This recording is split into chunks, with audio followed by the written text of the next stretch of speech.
Right now, as you hear these words, something is happening. You didn't stumble upon this video. Something pulled you here at this exact moment.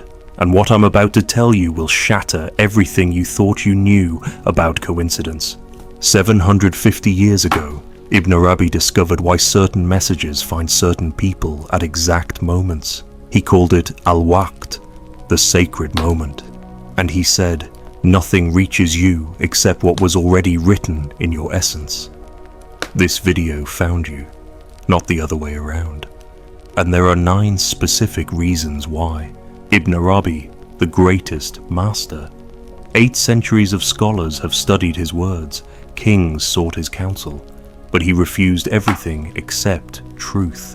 He taught, you are not the seeker, you are the sought. The truth doesn't wait for you to find it. It hunts you down when you're finally ready. He said, nothing reaches you except what was already written in your essence. And right now, you're ready. Let me tell you about a man who came to Ibn Arabi. He was 65 years old, a merchant who had traveled from Damascus. His beard was white, his hands weathered from decades of work, but his eyes carried something heavier than age. They carried the weight of 40 years of unanswered prayers. He knelt before Ibn Arabi and his voice cracked as he spoke. Master, I have been praying for guidance since I was 25 years old. Every Fajr, every night after Isha, through business failures, through the death of my son, through years of wondering if I was walking the right path. I have asked and asked and asked, and Allah remained silent. He paused, tears streaming down his weathered face. What did I do wrong? Why am I not worthy of an answer? Ibn Arabi sat in silence, watching this man, really seeing him, not just his face, but the decades of devotion, the nights spent in prayer, the crushing weight of feeling unheard. Then Ibn Arabi said something that broke the man completely. He has been answering you every single day for 40 years, every single day, but you were not asking the question you thought you were asking. The man looked up, confused, pain and confusion mixing in his eyes. I don't understand. I have been asking the same question since I was a young man. Ibn Arabi leaned forward. No, with your tongue, you have been asking, what should I do? Which path should I take? Where should I go? But your soul, your deepest soul, has been asking something entirely different.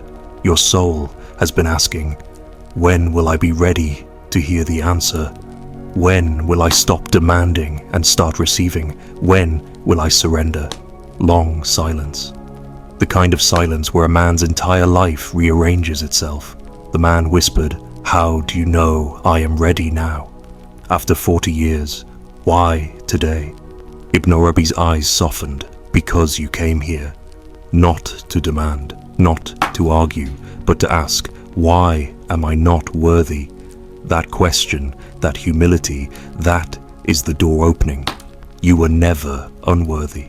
You were simply not yet ready to receive what was already waiting for you. Until this moment, the man wept, not from sadness, from recognition. He left that day transformed, not because he received a new answer, but because he finally understood the answer that had been waiting all along. Now, right now, in this moment, I need you to understand something critical. You think this is just a video, information you can consume and move on from. But Ibn Arabi would say this is a divine appointment, a moment when the veil between you and what you have been seeking becomes thin as silk. And here is what will shock you. This is not the first time this moment tried to reach you. It has tried before, many times, through different forms.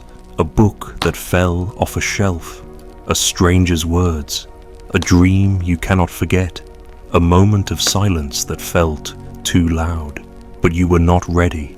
Something in you was still closed, still defended, still afraid, until now. Let me show you the 9 reasons why this moment finally found you. Reason number 1, your pain prepared you.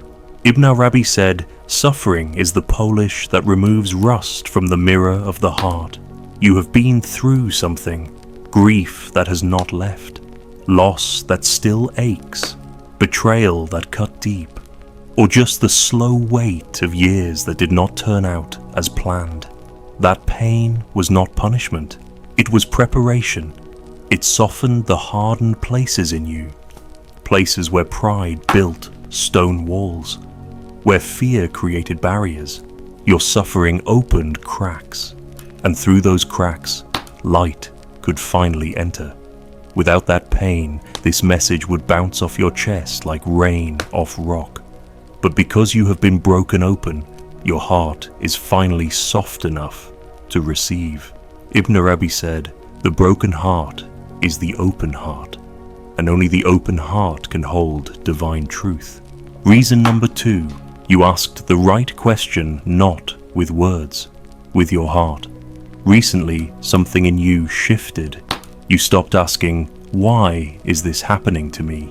and started asking, "What is this trying to teach me?" That shift changes everything. Ibn Arabi called it the turning, al-tawbah in its deepest sense, not just repentance, but a complete turning of the soul, from resistance to reception, from victim to student. When the soul stops fighting and starts listening, heaven responds. Your question changed, and when your question changes, answers that were always there, hidden in plain sight, suddenly become visible. Reason number 3, someone prayed for you. You do not know who. Maybe someone still living, maybe someone who has passed. A grandmother who whispered your name in her last prayer before she died. A father who begged Allah for your protection every night for years. A friend who mentioned you in a quiet moment of dua. A teacher who remembered you. A stranger who saw you and felt moved to pray. Ibn Arabi taught something profound. Prayers do not die. They do not vanish into the air like breath on a cold morning. Number. Prayers have life. They have weight. They have power. He said, "The prayer of the sincere hovers over the one prayed for, waiting for the moment their heart opens enough to receive it." Imagine that. Prayers circling you, waiting, watching, like angels stationed around you, looking for the exact moment when your soul is ready. This moment, right now, might be the answer to a prayer spoken decades ago. A mother's tears at Fajr, a father's broken whisper at Tahajjud. It has been waiting for you, and now you are finally ready to receive it. Reason number 4, the illusion of control cracked.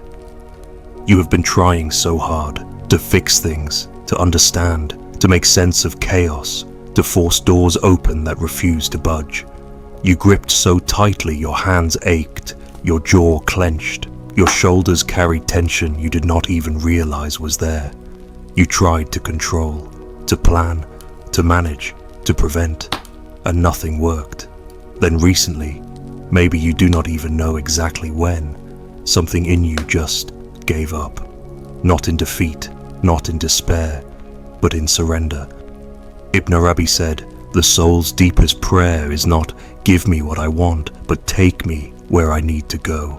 When you stop demanding answers and start accepting mystery, the real answers come. Not because you became passive, but because you became receptive. There is a difference. Your hands were full of what you thought you needed, gripping so tight you had to drop it, had to open your hands before you could receive what was actually meant for you. That surrender, that is the 4th reason you are here. Reason number 5, you are becoming who you were before this world taught you to hide. Children know truth instantly. A child can look at someone and know, without thinking, without analyzing, if they are safe or not. A child cries when they need to cry, laughs when joy rises, speaks what they feel without filtering it through 1,000 fears of what people might think. Then life teaches them, slowly, painfully, to doubt themselves, to question what they feel, to hide what they know, to protect, to perform, to wear masks. And layer by layer, year by year, the true self gets buried. You have been shedding those layers. Maybe you do not even realize it, but something in you is remembering. Remembering who you were before the world told you who to be, before shame taught you to hide, before fear taught you to pretend, before pain taught you to armor yourself. Ibn Arabi called it return to original nature, al-fitra. He said, every soul is born knowing Allah. Then the world teaches them to forget. The journey back is not learning, it is remembering. You are not learning something new in this moment. You are remembering something ancient, something you knew before you learned to forget it. And this video, it is not giving you information. It is giving you permission. Permission to be who you were always meant to be. Permission to stop pretending. Permission to come home to yourself. Reason number 6, you are not alone anymore. Something in you has been lonely, not for people. You might be surrounded by people, not for company, but for recognition, for someone to truly see you, not the mask you wear at work, not the role you play in your family, not the person you pretend to be to keep the peace, but the raw, aching, beautiful truth of who you really are.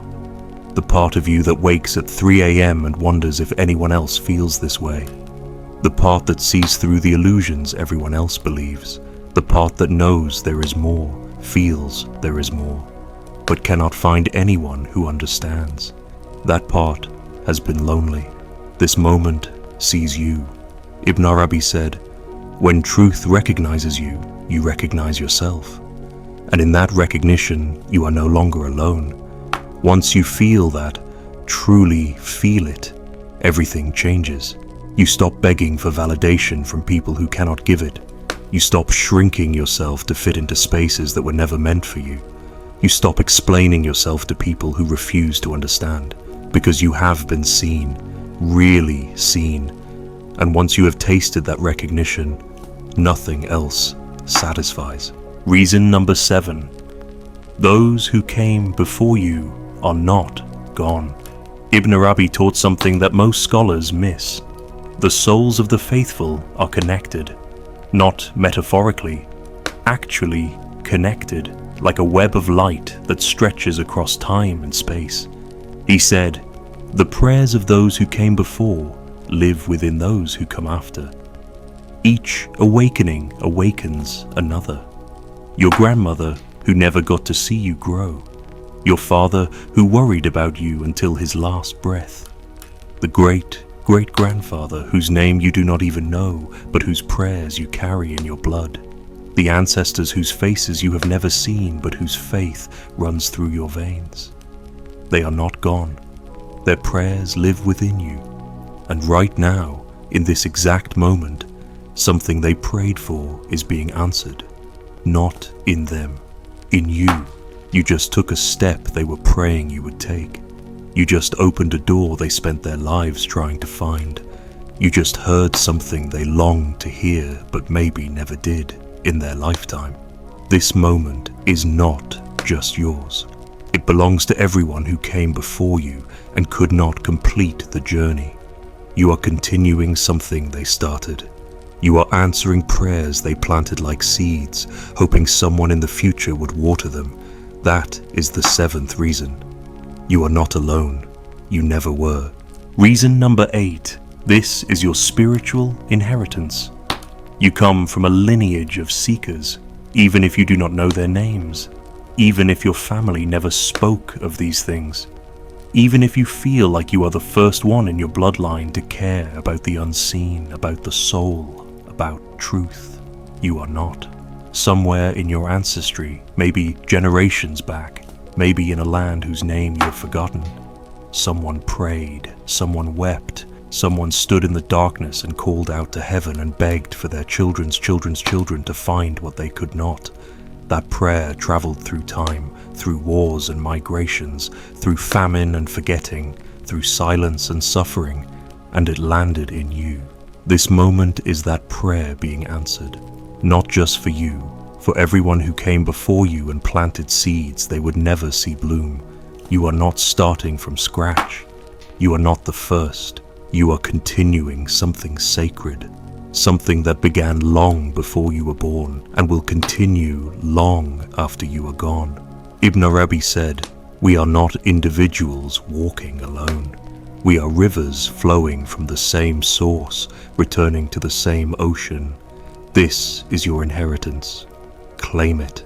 Reason number 9, because it is time. That is it. No complex reason, no hidden mystery to decode, no secret teaching you have to earn. It is just time. Your soul's clock struck the hour, and when that happens, the universe rearranges itself. Videos appear on screens you were not planning to watch. Words land in your chest that you were not expecting to hear. Hearts open, doors unlock. Strangers speak sentences that feel like they were written for you. It is not magic, it is not luck, it is alignment. Ibn Arabi said, "When the time comes, the thing arrives. Not a moment before, not a moment after. The flower does not bloom when you want it to bloom. It blooms when it is ready. You are ready now. That is all. Everything else is just commentary." And these 9 reasons, they were not explanations, they were confirmations, confirming what your soul already knew, but your mind was afraid to believe. You are ready. The moment is here. And the only question left is, what will you do with it? But here is where most people go wrong. They feel something profound, exactly what you are feeling right now. They nod, they agree, they think, yes, this is true. And then they close the video and scroll to the next thing. Back to the same life, same patterns, same thoughts, and the window closes. Ibn Arabi warned about this. He said, "Those who mistake the door for the destination will spend their lives knocking, never entering." You feel something right now. Recognition, a stirring, maybe warmth in your chest, maybe tightness in your throat, maybe just a quiet knowing that something important is happening. That is the door. But if you walk away and do nothing, if you just return to everything exactly as it was, this window closes. Not forever, but for a long time. Maybe years, maybe the rest of this life. Because readiness is not permanent. It is a sacred window that opens and then shuts. Ibn Arabi said, "The moment offers itself once. If you refuse it, it may not return in this lifetime." I am not trying to scare you. I am telling you what Ibn Arabi taught. This feeling you have, this sense that something important is happening, it is real, and it is asking something of you. Most people will not answer. They will feel moved. Tomorrow comes and the feeling fades. Next week they have forgotten. They convince themselves it was just a video, just words. But you know better. Deep down, you know this is different. So what do you do? How do you honor this moment without letting it slip away? Ibn Arabi gave one practice, just one. Stillness, 5 minutes. No phone, no distraction. Just you and this feeling right now. Then ask, out loud or in your heart, show me what this moment means. And listen, not for voices, for the quiet knowing that rises when you finally pay attention. Then do one small thing today that aligns with what you felt here. Ibn Arabi said, "Small acts in sacred moments open unseen doors in the soul." And write this down. What you felt, not what you thought, what you felt. Tomorrow, the world will try to convince you this was not real, but your heart will remember. That moment becomes your anchor. That is all. One step, then trust. You did not find this video. It found you, because your heart was finally ready. Ibn Arabi said, "The treasure was always buried in your own field. You just needed permission to dig. This is your permission. Before you go, set your intention. Niyyah. Not what you will do, but who you choose to become. Say it in your heart. I intend to honor this moment. I intend to trust what I cannot yet see. You are not broken. You are not behind. You are exactly where you are supposed to be. This moment was always meant for you. Now go, honor it,